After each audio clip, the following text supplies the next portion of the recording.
அனைவருக்கும் வணக்கம்.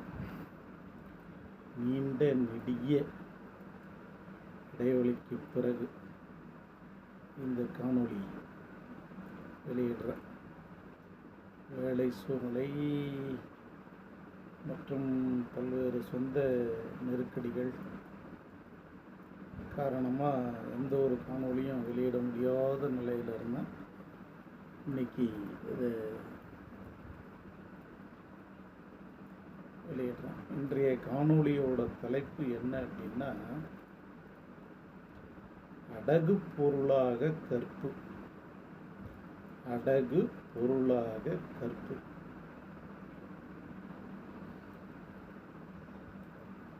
அடகா பொண்ணையோ பொருளையோ வைப்பாங்க, பண்ட பாத்திரங்களோ வைப்பாங்க, வீடு நிலம் இதெல்லாமும் அடகா வைப்பாங்க. யாராவது கற்புன்ற ஒழுக்க நெறிய அடகு வைப்பாங்களா? வச்சிருக்காங்க. நடந்த உண்மை, வரலாற்று உண்மை, கற்பனை கதை இல்லை. சமீப காலமாக ராமானுஜர் பேரில் ஒரு ஈடுபாடு ஏற்பட்டு ராமானுஜருடைய வரலாறுகளை படிச்சுக்கிட்டு வரேன். அதை படிக்கும்போது, பார்க்கும்போது, கேட்கும்போது ஏற்பட்ட தெரிந்து கொண்ட ஒரு உண்மை தான் இப்போ இன்றைய தலைப்பு. பொதுவாக இறையடியார்கள்கிட்ட அந்த பக்தர்கள் நடந்துக்கிற விதம்ன்றது இன்னைக்கு எப்படியோ, ஒரு காலத்தில் அவங்க நடந்துக்கிட்ட விதம்ன்றது ரொம்ப ஆச்சரியமாகவும் அதிசயமாகவும் ஏற்கவே முடியாததாகவும் இருக்குது.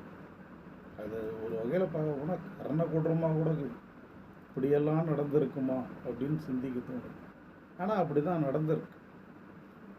ஒரு பக்தனின் உண்மையான பக்தியை சோதிக்கிறதுக்காக இறைவனே எந்த எல்லைக்கும் போவான் அப்படின்றதுக்கு இதெல்லாம் ஒரு உதாரணமாக இருந்திருக்கு. சைவ நெறியில் பார்த்துக்கிட்டிங்கன்னா, சைவ சித்தாந்தத்தில் பார்த்துக்கிட்டிங்கன்னா, ஏற்பகை நாயனார்னு ஒருத்தர் ஒரு வணிகராக, செட்டியார் குலத்தில் பிறந்து வணிகராக காவிரி பூம்பட்டணத்தில் வாழ்ந்திருக்கார். அவர் தீவிர சிவபக்தர். ஒரு சிவபக்தன்றவன் சிவபக்தனுக்கும் அடிமையாக இருக்கணும், அடியவராக இருக்கணும். ஒரு சிவனடியார்னு சொல்லி ஒருத்தர் வந்தால் அவர் அளவு கடந்து உபசரித்து பராமரித்து பாதுகாத்து அவர் கேட்கக்கூடிய எல்லாத்தையும், அவருடைய தேவைகள் எல்லாத்தையும் பூர்த்தி செய்து கொடுக்கக்கூடியவனாய் இருந்தால் தான் அவன் உண்மையான சிவனடியாராய் இருக்க முடியும் அப்படின்றது சிவனுடைய கருத்து. என்னுடைய அடியாரை நீ மதிக்கலை, என்னுடைய அடியாரை நீ ஏற்றுக்கலை, என்னுடைய அடியாரை நீ பராமரிக்கலை, பாதுகாக்கலை அப்படின்னா எனக்கு நீ எதை செய்தும் பலன் இல்லை. என்னுடைய அடியாருக்கு செய்யக்கூடிய எல்லாம் எனக்கே செய்யக்கூடியது அப்படின்னு சொல்லி அடியாருக்கு முக்கியத்துவம் கொடுக்குறாங்க. அதுமாரி இருக்கும்போது அந்த கதையில் என்னடா வருது, அதாவது அந்த வரலாற்றில் என்னடா வருது அப்படின்னு பார்த்தா, ஏற்பகை நாயனாரை சோதிக்கணும் அப்படின்னு சொல்லி சிவன் முடிவெடுக்கிறார். முடிவெடுத்து என்ன பண்ணுறாருன்னா, சிவனடியார் இடத்துல அவர் வீட்டுக்கு போகிறார். நீங்கள் சிவபக்தர்னு கேள்விப்பட்டேன். ஆமாம் சாமி, அதில் எந்த சந்தேகமும் ஆமாம். சிவனடியார்கள் கேட்டால் எதை ஒன்றாலும் கொடுப்பேன்னு சொல்லி கேள்விப்பட்டேன். ஆமாம், உண்மை. நானும் தீவிர சிவபக்தன் தான், சிவனடியார் தான். கேட்கறது யார் தெரியுமா? சிவனடியார் வேஷத்தில் போய் கேட்குறாரு.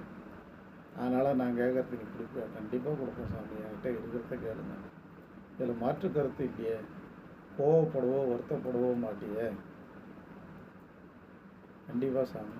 இதில் ஏதாவது இடையூறு வந்தால் அந்த இடையூறுகளை நானே எதிர்த்து போராடுவேன், உங்களுக்கு அதை கொடுப்பேன். என்னால் முடிஞ்சதை கேளுங்க. கண்டிப்பாக உன்னால் முடிஞ்சது தான் கேளுங்க. சரி, எனக்கு உன் முண்டாட்டி வேணும், உன் மனைவி எனக்கு தேவையான்னு கூட அனுப்பிச்சிடுது, நான் அவளை பார்த்துக்கிறேன், அவளை வச்சுக்கிறேன். எவனாவது எந்த சிவனடியாராவது ஆன்மீகத்தின் பெயரால் இப்படிப்பட்ட ஒரு கேவலமான ஒரு வேண்டுதலை வைப்பானா? தேவையை கேட்பானா? கேட்குறாங்க. அது என்ன அப்படின்னா, இதில் இழிவு நோக்கம் ஒன்றும் கிடையாது. நீ உண்மையான பக்தனா இல்லையா அப்படின்னு இறைவன் அளவுடந்து ஒன்று சோதிக்கிறான். அவ்வளோதான். அதை அப்படி தான் சிவனடியார்கள் ஏற்றுக்கிட்டாங்க. நானும் அதை ஏற்றுக்கிறேன். உண்மையான இறைவனோ உண்மையான ஒரு இறையடியார்களோ கேவலமான இழிவான வழிமுறைகளை ஒருபோதும் பின்பற்ற மாட்டார்கள். அப்படி பின்பற்றினா அவங்க இறைவன் பெயரை சொல்லவே தகுதி இல்லாதவர்கள். ஒழுக்கக்கேடானவன் எப்படி இறையடியாராக இருக்க முடியும்? அவங்ககிட்ட 1000 பக்தி இருக்கலாம். ஒழுக்கம் இல்லைன்னா அது ஒரு பக்தியா? ஒழுக்கம் இருந்தால் தான் பக்தி. ஒழுக்கம்தான் உண்மையான பக்தி. ஒழுக்கத்துக்கு பிறகுதான் இறைவன் பேரில் வைக்கக்கூடிய இறையடியார்கள் பேரில் வைக்கக்கூடிய பக்தி. சோதனையினாலும் கேட்குறார். இவருக்கு நல்லா புரியுது. இவரை பார்த்தா தப்பான ஆள் மாதிரி தெரியலை. ஏதோ வேணும்னே சோதனைக்குனாலும் நம்மளை கேட்குறார். நாம் இதில் பின்வாங்கிடக்கூடாது. ஏதோ ஒரு சோதனை இப்போ நம்ம மேலே நிகழ்த்தப்படுதுன்னு புரிஞ்சுக்கிட்டு என்ன பண்ணுறாருன்னா, சரி சாமி, என் மனைவி தானே அனுப்புகிறான் அப்படின்ட்டு அவள் விருப்பம் இல்லாதையும் அந்த காரியத்தை பண்ணிடக்கூடாதுன்னு அவள் விருப்பத்தை கேட்குறாரு. ஒரு உண்மையான பத்தினின்றவர், அதாவது மனைவின்றவர், முதல்ல கணவனை தான் தெய்வமாக மதிக்கணும். கணவனை தான் வணங்கணும். தெய்வம் தொழாள் கொழுனன் தொழுதெழுவாள் பெய்யென பெய்யும் மழை என்றார் வள்ளுவர். ஒரு பெண்ணுக்கு இருக்க வேண்டிய முதல் பக்தி பதிபக்தி. கணவன் மீது தான் பக்தி இருக்கணும், அப்புறம்தான் இறைவன் மீது. அதனால் சாமி, உங்களுக்கு சிவன் முக்கியமாக போயிட்டாரு. அந்த சிவனுக்கு தன்னுடைய அடியார்கள் முக்கியமாக போயிட்டாங்க. அவனுடைய அடியார் கேட்குறாருன்னு சொல்லி நீங்கள் கேட்குறீங்க. எனக்கு நீங்கள் முக்கியமாக போயிட்டீங்க. நீங்கள் தான் எனக்கு சாமி. என்னுடைய சாமி கேட்கும்போது நான் கொடுத்து தான் ஆகணும். சரின்னு ஒத்துக்கு தான் ஆகணும். சரி சாமி, நீங்கள் சொல்கிறத நான் செய்கிறேன். எனக்கு ஆட்சேபம் இல்லை, தாராளமாக. அப்புறம் என்ன ஆகுதுன்னா, சரி சாமி கிட்டுன்னு போனேன். இல்லைப்பா, இப்போ பகல் நேரம், இப்போ போனால் உன்னுடைய சொந்த பந்தங்கள் இந்த ஊருக்காரங்க சும்மா இருக்க மாட்டாங்க. நான் கொஞ்சம் விளக்கு வச்சாப்புல போகிறேன்னு. சரிங்க சாமி. எங்கள் வீட்டில் அமுது பண்ணிவிட்டு, அதாவது உணவு இருந்துட்டு ஓய்வு எடுத்து சிரம பரிகாரம் பண்ணிவிட்டு, அதாவது ஓய்வு எடுத்துகிட்டு அப்புறம் போங்க. சரின்ட்டு என்ன பண்ணுறாரு, அமுது செய்கிறார், சிரம பரிகாரம் பண்ணுறார். அதுக்கப்புறம் கிளம்புறார். கிளம்பும்போதும் ஊரார் எதிர்ப்பு அதிகமாக வருது. அப்புறம் அழைக்கிறார், பாப்பா அப்படின்னு. வந்துடுறார். என்ன சாமி சொல்லுங்கள். உன் சொந்த பந்தம் ஊருக்காரங்களாம் எனக்கு எதிர்ப்பு தெரிவிக்கிறாங்க, பிரச்சனை பண்ணுறாங்க. நான் எப்படி இட்டும் போகிறது? என்ன பண்ணுறாரு, ஒரு வாள் கேடயம் ஆயுதங்கள்லாம் எடுத்துக்கிறாரு. வர்ற அத்தனை பேரையும் வெட்டி வைக்கிறாரு. என் மனைவி, நான் சம்மதப்பட்டு அனுப்புகிறேன். நீங்கள் என்ன கேட்குறத? கேட்டது இறையடியார். அது எனக்கும் என்னுடைய இறையடியாருக்கும் உள்ள வேலை, ஒப்பந்தம். எங்களுக்குள்ளே நாங்கள் என்னென்ன போகிறோம். நீங்கள் இதில் சம்மந்தப்படல, உங்களுக்கு எந்த இழப்பும் கிடையாது, போங்கன்னு. மீறி வந்தவங்கள வெட்டி வைக்கிறார். கடைசியில் ஒரு கட்டம் எல்லை தாண்டி போயாச்சு. இப்போ இதுக்கு மேலே நீ வர்த்தவரில் போகலான்னும் போது எந்த ஒரு வருத்தமும் துயரமோ கோபமோ எதுவுமே இல்லாமல் சிரிச்ச முகத்தோடு திரும்பி வர்றார். அப்புறம்தான் ஆசிரியரியாக சிவபெருமான் பேச ஆரம்பிச்சிட்டார். எப்பா, ஏற்பகை நாயனாரே நில்லு. யார் பேசுறது? என்னுடைய சிவன் தான் பேசுகிறேன். வணங்கி நிற்கிறார், விழுந்து வணங்குறார். சொல்லுங்கள் சாமி, வந்தது சிவனடியார் இல்லை, சிவனான நான் தான் வந்தேன். உன்னுடைய பக்தியின் எல்லை எது?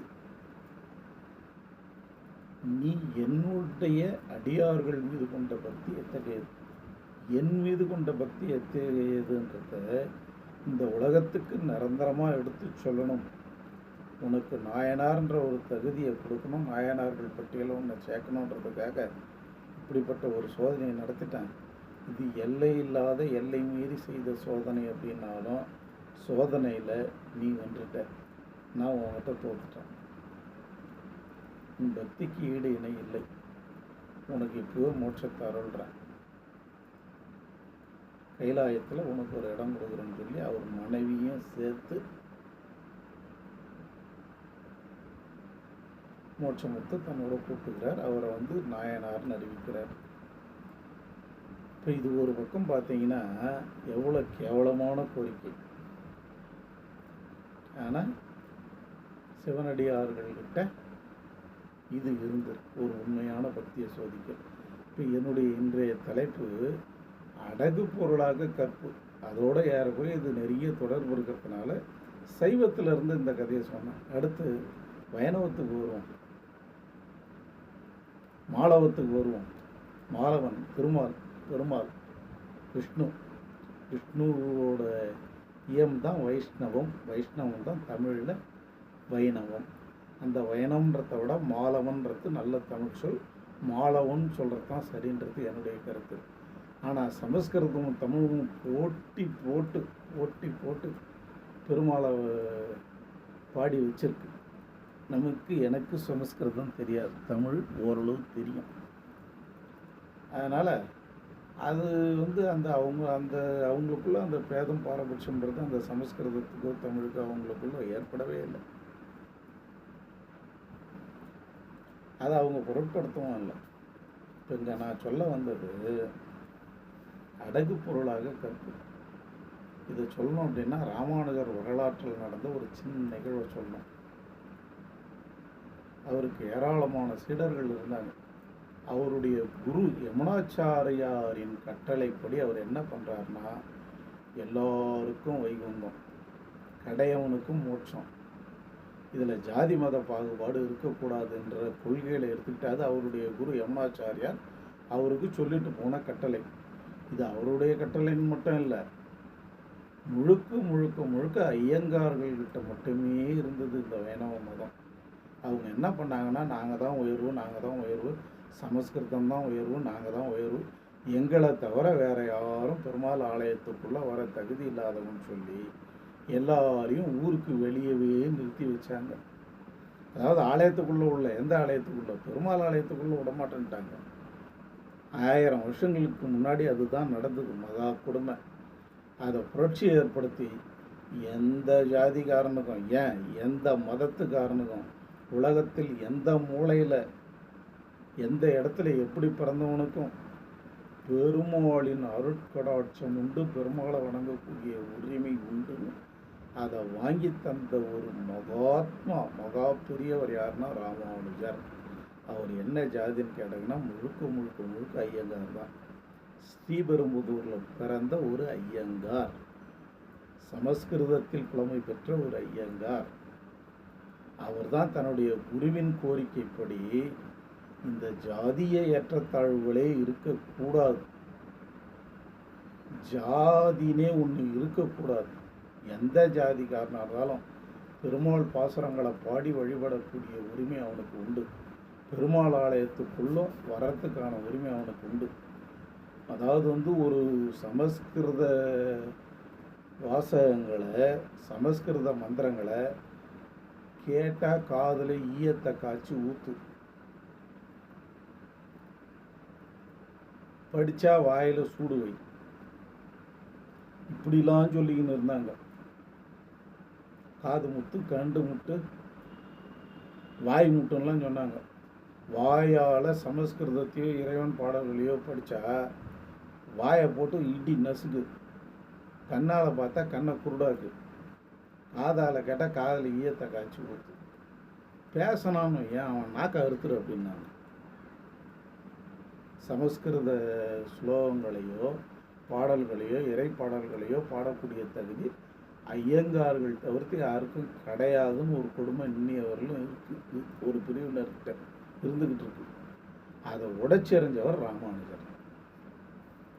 கோவில் மதில் மேலேயே ஏறி எல்லா மந்திரங்களையும் சொன்னார். நீ நரகத்துக்கு தாண்டா இந்த மாதிரி பாவத்தை பண்ணிடான்னு. நான் ஒருத்தன் நரகத்துக்கு போனான்னா பல லட்சம் மக்கள் மோட்சத்துக்கு போக போகிறாங்க, வைகுந்தத்துக்கு போக போகிறாங்க, பெருமாள் பாதத்தை அடைய போகிறாங்க. அந்த வகையில் எனக்கு வெற்றி தான், பரவாயில்லன்னு. அந்த மாதிரி ஒரு புரட்சியை துணிந்து செஞ்சு இதனாலேயே அவருக்கு ஒரு முறைக்கு பல முறை அவரை கொல்றதுக்கான ஏற்பாடுகள் நடந்து அதிலிருந்து இறையர்களால் தப்பிச்சார். அவருடைய சீடர்கள் சிலர் மாட்டி பலவிதமான துன்பங்களை தண்டனைகளை அனுபவித்தாங்க. இது எதுக்கு சொல்ல வந்தோம்னா, அவர் ஏற்படுத்தின புரட்சி பற்றி சொல்லணும்னு சொல்ல வந்தோம். அது இங்கே தேவைப்படுது. அவருடைய சீடர்களில் ஒருத்தர் வரதன். முழுக்க முழுக்க ஐயங்கார் சமுதாயத்தை சேர்ந்தவன், உயர்குலத்தை சேர்ந்தவன், அந்தணன். அவருடைய சீடன். நல்ல வசதி வாய்ப்புள்ள குடும்பத்தில் உள்ளவன் தான். ஆனால் அவன் என்ன பண்ணுறான், ஒரு தாழ்குலத்தை,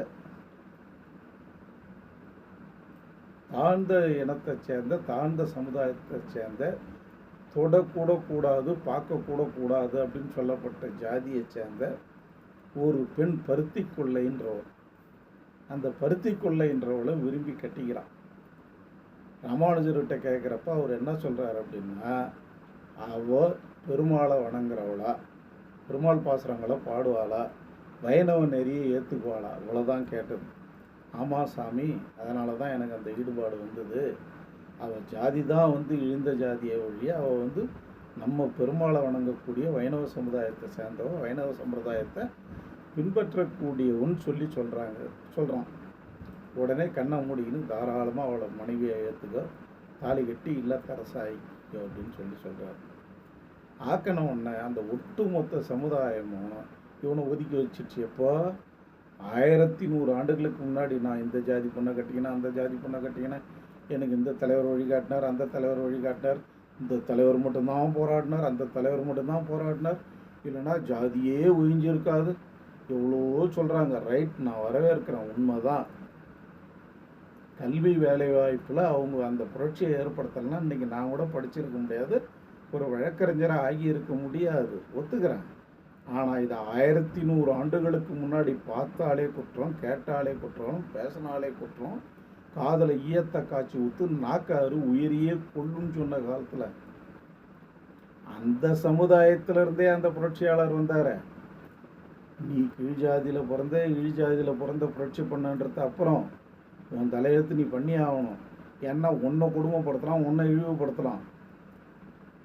நான் ஒன்றும் உயர் ஜாதி இல்லை, நானும் 3ஆம் பிரிவு தான், 4 வர்ண அடுக்கில் 3ஆம் அடுக்கில் இருக்கிறேன், கீழக்கிறேன், கொஸ்டின் சொல்ல. ஆனாலும் நான் பார்க்கறது என்ன அப்படின்னா, என் சமுதாயத்தில் பிறந்து என்னுடைய முன்னேற்றத்துக்காக ஒருத்தன் உழைச்சான்றது பெரிய பாராட்டுக்குரியதல்ல. உயர் குலத்தில் நம்மெல்லாம் கீழானவனாக வச்சு பார்த்தான் பார், அவன் சமுதாயத்தில் பிறந்து நம்மளுடைய உயர்வுக்காக பாடுபட்டானே, தன்னுடைய உயிரையும் பணையம் வச்சானே, அவன் தானே உயர்ந்தவன், அவன் ஒரு படி உயர்ந்தவன் தானே. அந்த காரியத்தை ராமானுஜர் 1100 ஆண்டுகளுக்கு முன்னாடியே பண்ணார். என்ன பண்ணுறாரு, தன்னுடைய சீடர்களை கூப்பிட்டுக்கிட்டு அவங்க எப்படி இல்லறம் நடத்துகிறாங்க, இல்லறம் செய்கிறாங்கன்றதை பார்க்குறதுக்காக அவங்க வீட்டுக்கு போகிறார். ஸ்ரீரங்கம் பக்கத்தில் இருக்கக்கூடிய ஒரு ஊர், கிராமம் போகிறார். அவன் இந்த பெண்ணை திருமணம் செய்ததாலேயே ஊர் உலகம் பூரா அவனை ஒதுக்கி வச்சிருச்சு. ஒரு பண்ணி குடிச்ச மாதிரி ஒரு குடிசையில் அடுத்த வேலை சோத்துக்கே வழி இல்லாமல், அடுத்து மாற்றிக்க துணி இல்லாத ஒரு வறுமையான வாழ்க்கையை அவன் வாழறான். அளவு கடந்த துன்பத்தில் இருக்கான், அதாவது வறுமை துன்பத்தில். ஆனால் பெருமாள் பக்தியில் உயர்ந்து நிற்கிறான். 2 பேரும் மனமொத்து அருமையான வாழ்க்கை வாழறாங்க. இப்படி இருக்கும்போது இவர் போகிறாரு, போயிட்டு வரதான்றாரு. நான் வரதனுடைய அடியாள் பேசுகிறேன், அதாவது மனைவி பேசுகிறேன், பருத்தி கொள்ளை. ஆமாம்மா, உன் பேர் தெரியும், நான் ராமானுஜர் வந்திருக்கேம்மா, வெளியே பாரு. சாமி, என்னை மன்னிக்கணும், நான் மேலாடை இல்லாமல் இருக்கேன். என்னம்மா, ஏம்மா, இருந்தால் தானே, இருந்தது கிழிஞ்சு போச்சு, மேலாடை இல்லாமல் இருக்கேன். இவருக்கு இப்போ தன்னுடைய தலையில் இருந்த அலங்கார துணியை எடுத்து உள்ள கடாசுறார். ஒரு பெண்ணை அந்த கோலத்தில் பார்க்கக்கூடாது, தவறு அப்படின்னு சொல்லி என்ன பண்ணுறாரு, தலையை நின்றுக்கிட்டே உள்ள கடாசுறார். ஏம்மா, இந்த துணி நல்லா இருக்கு, இதை போத்திக்கிட்டு நீ வெளியே வாமான்றார். வெளியே கூப்பிட்றா, வணங்குறா. ரொம்ப மகிழ்ச்சிமா, உன்னை பார்த்ததில் ரொம்ப மகிழ்ச்சி, நன்றி. 2 பேரும் மனமொத்து வாழறீங்கன்றது நல்லா தெரியுது எனக்கு. வறுமை தான் உங்களை ஆட்டி படைக்குதுன்றதும் தெரியுது. ஆனாலும் எனக்கு ஒரு ஆசை, உன் கையால் அமுது செய்யணுமா? எனக்கு வந்து இந்த ஜாதி மதம்னு ஒன்று கிடையாது. நான் வந்து என்னுடைய வைணவ அடியார்களை மட்டும்தான் நான் பார்ப்பேனே ஒழிய நான் ஜாதியை பார்க்காதவன். அதனால் இந்த சமுதாயத்துக்கு ஒரு முன்னுதாரணமாக இருக்கட்டும்ன்றதுனால உன் கையால் சாப்பிட்ணுன்னு விரும்புகிறேம்மான்றது. கண்டிப்பாக செய்கிறேன் சாமி, வாங்க அப்படின்னும்போது, இல்லைம்மா நான் போய் நீராடிட்டு வரேன், நீ தலிகை தயார் பண்ணி வை, அதாவது உணவு தயார் பண்ணி வை அப்படின்னு சொல்லிட்டு கிளம்புறாரு. சொல்லிட்டாலே ஒழிய இவளுக்கு பகிர்ந்து உஞ்சி உறுதிக்கு போயிருக்கான் கணவன். உஞ்சி உறுதினா பிச்சை, கௌரவ பிச்சை. ஐயா சாமி, நான் அந்தனம் வந்திருக்கேன், நான் வந்து வேதங்களை படித்து வேதங்களே வாழ்க்கைன்னு வாழறவன், இறை வழிபாடு மட்டும்தான் என்னுடைய வாழ்க்கை, அதனால் உங்கள்கிட்ட இருக்கிறத கொடுங்கன்னு சொல்லி வாங்கி சாப்பிட்றது கௌரவ பிச்சை. இவன் என்ன அதிகபட்சம் ஒருத்தருக்கோ 2 பேருக்கு தான் வாங்கி ஆடுவான். 10 பேர் வந்திருக்காங்க, 10 பேருக்கு எப்படி உணவு விடுறது? பிச்சை எடுத்துன்னு வர்ற உணவு எப்படி இருக்குமோ? என்ன பண்ணுறதுன்னு தெரியல, முழிக்கிறா. இங்கே தான் நம்ம தலைப்புக்கு நாம் வர்றோம். யார்கிட்ட போய் கேட்டாலும் இவங்களை கிட்ட சேர்க்க மாட்டாங்க. ஏன்னா இவ ஒரு பிராமணனை கட்டிக்கினா இவ ஒரு தாழ்ந்த ஜாதி, சேர்க்க மாட்டாங்க, யாரும் கொடுக்க மாட்டாங்க. இவ சமுதாயத்தை சேர்ந்தவன் ஒருத்தன் கடன் எடுத்துங்கிறான், அவனுக்கு இவ முறை பொண்ணு. நம்ம கட்டிவான்னு பார்த்தா எவனோ ஒரு பாப்பானை கட்டிக்கின்னு பாப்பானே வாழ்க்கைன்னு கிடக்கிறாளே. இவ வந்து எதனா இருந்துட்டு போட்டோம், ஒரு நாள் 2 நாள் நமக்கு மனைவியாக இருந்துட்டு போகக்கூடாதா, நம்மோட இருந்துட்டு போகக்கூடாதா? அதையும் செய்ய மாட்டாளே, ரொம்ப கற்புள்ளவளாக இருக்காளேன்னு இவனுக்கு ஒரு வைத்தறிச்சல், கோபம். அவள் பேரில் ஒரு கிடைக்கன் பார்வை இருக்குது. இது இவளுக்கு நல்லா தெரியும். இங்கே தான் யோசிக்கிறா, வேறு வழியே இல்லை, நமக்கு யாரும் வந்து உணவுப் பொருள் கொடுக்க மாட்டாங்க, இவனை தவிர யாரும் கிடையாது. போகிறா, இவன்கிட்ட என்ன சொல்கிறா, எனக்கு கடனாக உணவுப் பொருட்கள் கொடு, நான் தலிகை பண்ணி ராமானுஜருக்கும் அவருடைய அடியார்களுக்கும் விருந்து பரிமாற வேண்டியது இருக்குது. நான் கேட்டால் யாரும் எதையும் கடனாக கொடுக்க மாட்டாங்க, நான் கடனுக்கு ஈடாக அடகாக கேட்பாங்க, அடகாக கொடுக்க எனக்கு எதுவுமே இல்லை அப்படின்னும்போது இந்த பாவி என்ன சொல்கிறான் தெரியுமா, எதுவுமே இல்லாமல் உனக்கு நான் கடன் கொடுக்க தயாரில்லை, ஆனால் உங்கள்கிட்ட இருக்கக்கூடிய ஒன்று கொடு. வேற என்ன இருக்குது சொல்லுங்கள் சாமி, நீ தான் வேணும், நீ வந்து நான் உனக்கு கொடுக்குறேன் சாமி. இன்னைக்கு நான் வந்து இவ யோசிக்கிறா, இதை தவிர வேறு வழி இல்லைன்னு தெரிஞ்சு தான் வரா. சாமி, நான் வந்து ராமானுஜருக்கும் அவருடைய அடியார்களுக்கும் அவர் வந்து தெய்வத்துக்கு சமமானவர், நாங்கள் வணங்கக்கூடிய குரு, எனக்கும் என் கணவருக்கும் அவர் தான் தெய்வம் மாதிரி, பெருமாள் மாதிரி. அதனால் நான் அவருக்கு விருந்து படைக்கும்போது நான் தீட்டுப்பட்டவளாக இருக்க விரும்பலை, தவறு பண்ணவளாக இருக்க நான் விரும்பலை. அதனால் கேட்குற பொருளை கொடு, அவருக்கு விருந்து வச்சு அவர் அனுப்பிட்டு அதுக்கப்புறம் நான் உன்னுடைய இல்லம் வரேன், நீ என்ன பண்ணுறியோ பண்ணிக்க, நான் எந்த ஆட்சேபனையும் பண்ண மாட்டேன்னு சொல்லிடுறேன். உன்னை எப்படி நம்புறது? நான் வந்து ஒரு வைணவ மார்க்கத்தை ஏற்றுக்கிட்டு வைணவ அடியாராக இருக்கக்கூடியவள், அந்த பகவான் பெருமாள் பேர்லேயும் ராமானுஜர் பேர்லேயும் ஆணையாக சொல்கிறேன், என்னுடைய குரு பேர்லேயும் ஆணையாக சொல்கிறேன், என் வார்த்தையை நான் மீற மாட்டேன்றான். கொடுத்துட்றான். எடுத்தாந்து தலிகை தயார் பண்ணி விருந்து வைக்கிறா, சாப்பிட்டுட்டு போயிடுறாங்க. இவனுக்கு சந்தேகம் வருது கணவனுக்கு, எப்படி உனக்கு இந்த உணவுப் பொருள்லாம் கிடச்சிது? வாய்ப்பே இல்லையே, யாரும் கொடுக்க மாட்டாங்களே, என்ன பண்ண? அவரே உனக்கு ஏதாவது கொடுத்தாரா, அதாவது ராமானுஜர் ஏதாவது கொடுத்தாரா அப்படின்னு கேட்கும்போது இல்லை, நான் சொல்கிறேன் வாங்க அப்படின்னு வீட்டுக்குள்ளே விட்டு போய் நடந்ததை சொல்கிறா. அப்போது ஒரு வார்த்தையை சொல்கிறா, சுவாமி, ஒவ்வொரு பெண்ணுக்கும் கணவன் தான் முதல் தெய்வம், நீங்கள் என்னுடைய முதல் தெய்வம், அடுத்து நீங்கள் காமிக்கிற தெய்வமும் எனக்கு தெய்வம் தான், உங்களுடைய குரு அவர்ன்ற முறையில் அவர் உங்களுக்கு தெய்வம், அவர் எனக்கு தெய்வத்தின் தெய்வம் ஆயிட்டார். அவர் வந்து எனக்கு விருந்து படைக்கணும்னு சொல்லும்போது என்னால் மறுக்க முடியல, சரின்னு ஒத்துக்கிட்டேன். எனக்கு தெரிஞ்ச ஒரே வழி இதுதான், நான் மனதால் கலங்கப்பட்டவள் அல்ல, உடலாலும் கலங்கப்பட்டவள் அல்ல, என்னுடைய இந்த உடம்பு மனம் எல்லாம் உங்களுக்கு தான் சொந்தம். ஆனால் இப்போ ஒரு தவறை செய்ய போகிறேன், என்னுடைய இந்த உடம்பை, என்னுடைய கற்பை அந்த பாவிக்கிட்ட அடகு வச்சு தான் நான் இந்த பொருளுங்களை வாங்காமல், வேறு வழி இல்லை எனக்கு. நீங்கள் என்னை இதுக்கு மேலே ஏற்றுக்கினா ஏற்றுங்க, ஏற்றுக்காட்ட போனால் போங்க, நான் உங்களுக்காக தான் இந்த தவறை செய்தேன் உங்களுக்காகவும் ராமானுஜருக்காக, அதாவது என்னுடைய தெய்வத்துக்காகவும் என்னுடைய தெய்வத்தின் தெய்வத்துக்காகவும் இந்த தவறை செஞ்சேன். இதை நீங்கள் ஏற்றுக்குவீங்களோ இல்லையோ, ராமானுஜர் கண்டிப்பாக ஏற்றுக்குவார், பகவான் பெருமாள் ஏற்றுக்குவார். எனக்கு நம்பிக்கை இருக்குது. எனக்கு நிச்சயமாக மோட்சம் கிடைக்கும். ஒரு இறையடியாரை பெருமாளடியாரை திருப்திப்படுத்துறதுக்காக, அவருக்கு நான் அமுது பரிமாறுறதுக்காக இந்த தவறை செஞ்சேன்றதுனால கண்டிப்பாக ஏற்றுக்குவாருன்னு உறுதியாக சொல்கிறேன். அவங்களே ஏற்றுக்கும்போது, என்னுடைய குரு ராமானுஜர் ஏற்றுக்கும்போது, குருவுக்கு இறைவனாக நமக்கு இறைவனாக இருக்கக்கூடிய பெருமாளே ஏற்றுக்கும்போது, நான் உன்னை ஏற்றுக்க மாட்டேன்னா? ஒரு வார்த்தை சொன்னப்பார், என் மனசு முழுக்க, அதாவது நான் தான் முதல் தெய்வம், என்னுடைய மனம் உனக்கு தான், உடம்பும் உனக்கு தான். ஆனால் உடம்பு அன்றைக்கி வேறு ஒருத்தருக்கு பரிமாற வேண்டிய சூழ்நிலையில் வந்து விட்டேன். குரு, அதாவது தெய்வத்தின் தெய்வமாக இருக்கக்கூடிய குருநாதருக்கு உணவு பரிமாறுறதுக்காக என் உடம்பை பந்தி வைக்க வேண்டிய நிலைமையில் வந்துட்டேன். நான் அந்த பந்திக்காக இந்த பந்தியை அடகு வச்சுட்டேன், வேறு வழி இல்லைன்னு சொல்கிறேன் இல்லையா? அதனால் நான் ஏற்றுக்கிறேன்ற. கடைசியில் இவனே இட்டும் போவான், வரதனே இட்டும் போகிறான் அவன் வீட்டுக்கு. இன்னும் உன் கணவர் வந்திருக்கார், இல்லை அவருக்கு எல்லா விவரமும் தெரியும், அவர் எந்த ஆட்சேபனையும் தெரிவிக்க மாட்டார், நீங்கள் என்ன பண்ணணுமோ பண்ணலாம். அப்போ தான் இந்த வரதன் பேசுகிறான், எப்பா என்கிட்ட அந்த இறைவனுடைய அருளும் ஆசீர்வாதமும் இருக்குது, ஆனால் பொருள் என்கிட்ட இல்லை. உங்கள்கிட்ட பொருள் இருக்குது, ஆனால் இறை ஆசீர்வாதம் இருக்கான்றது எனக்கு தெரியலை. என் மனைவி உனக்கு அடகு பொருளாயிட்டான், அதனால் அந்த அடகு பொருளை மீட்க வேண்டியது என் கடமை. என்னால் மீட்க முடியாது, என்கிட்ட பொருள் கிடையாது, வேறு வழி இல்லை. நீ கேட்ட என் மனைவியின் உடலை தான் உனக்கு நான் தர வேண்டிய நிலைமையில் இருக்கேன். அந்த பெருமாள் என்னை மன்னிப்பார், என்னுடைய குருவும் என்னை மன்னிப்பார், நீ தாராளமாக எடுத்துக்க. ஆனால் ஒன்று மட்டும் தெரிஞ்சுக்க, அவளுடைய மனம் எனக்கு தான், அதை உன்னால் வாங்க முடியாது, அதை அடகும் வாங்க முடியாது, விலைக்கும் வாங்க முடியாது. அவள் உடல் தற்காலிகமாக இப்போ உனக்கு சொந்தம், தற்காலிகமாக சொந்தம், நிரந்தரமாக இல்லை.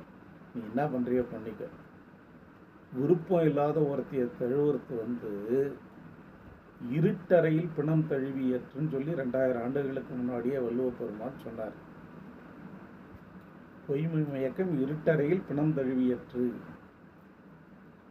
பணத்துக்காக மனைவி அல்லாத ஒருத்தையோட சேர்றதுன்றது இருட்டு அறையில் ஒரு குணத்தை தழுவுறதுக்கு சமம்னு சொன்னார். அது மட்டும் இல்லை, ஒரு தலையான் இன்னாது காமம் காப்போல இருதலையானும் இனிதுன்றார். இதுக்கு என்ன விளக்கம் நீங்களே பார்த்துக்கோங்க, நான் சொல்ல விரும்பல. ஒரு தலையான் இன்னாது காமம் காப்போல இருதலையானும் இனிதுன்றார். இந்த வகையில் அவள் உடம்பு இன்னைக்கு உனக்கு சொந்தமாக இருக்கு, பரவாயில்ல எடுத்துக்கின்றார். இவனுக்கு சுரீர்னு அரைஞ்சா மாதிரி இருக்கு. எவ்வளோ பெரிய பாவத்தை செய்ய இருந்தேன். ஒரு தீவிர பெருமாள் பக்தர்களாக குருபக்தி மிக்கவர்களாக இருக்கக்கூடிய உங்கள் பாவத்தில் விழ இருந்தேன். கேவலம் அழியக்கூடிய இந்த பொருளுக்காக அழியாத பக்தி மார்க்கத்தில் இருக்கக்கூடிய உங்கள் பாவத்தில் விழ இருந்தேன். இந்த பாவத்தை நான் எத்தனை பிறவி எடுத்தாலும் கழிக்க முடியாதுன்றது எனக்கு தெரிஞ்சு போச்சு, என்னை மன்னிச்சிடுங்க. நீங்கள் உங்கள் மனைவி எடுத்துன்னு போங்க, இட்டுன்னு போங்க அப்படின்னு மன்னிப்பு கேட்குறான். ஆக ஒரு இறையடியாருக்கு விருந்து வைக்க, தன்னுடைய கற்பையே விருந்து வைக்க தயாராக இருந்திருக்கா அந்த பருத்தி கொள்ளைன்றது. இது வரலாற்று உண்மை. கற்புன்றது ஒரு அடகு பொருள்ன்றது மிகுந்த ஆச்சரியமாக இல்லை, அதிசயமாக இல்லை. அது மட்டும் இல்லை, 1100 ஆண்டுகளுக்கு முன்னாடியே ஒரு ஐயங்கார் குலத்தை சேர்ந்தவன் ஒரு தாழ்ந்த பெண்ணை திருமணம் பண்ணி அவளை ஐயங்காராக மாற்றியிருக்கான். எவ்வளோ ஒரு அதிசய ஆச்சரியமான ஒன்றா இருக்குது. படிக்க படிக்க ஆச்சரியத்தையும் அதிசயத்தையும் ஆர்வத்தையும் ஏற்படுத்து பார்த்தீங்களா? இந்த காணொலியை அவசியம் 4 பேருக்கு அனுப்புங்க, பரப்புங்க. சந்தாதாரராக கேட்டுக்கிட்டு முடிக்கிறேன். நன்றி, வணக்கம்.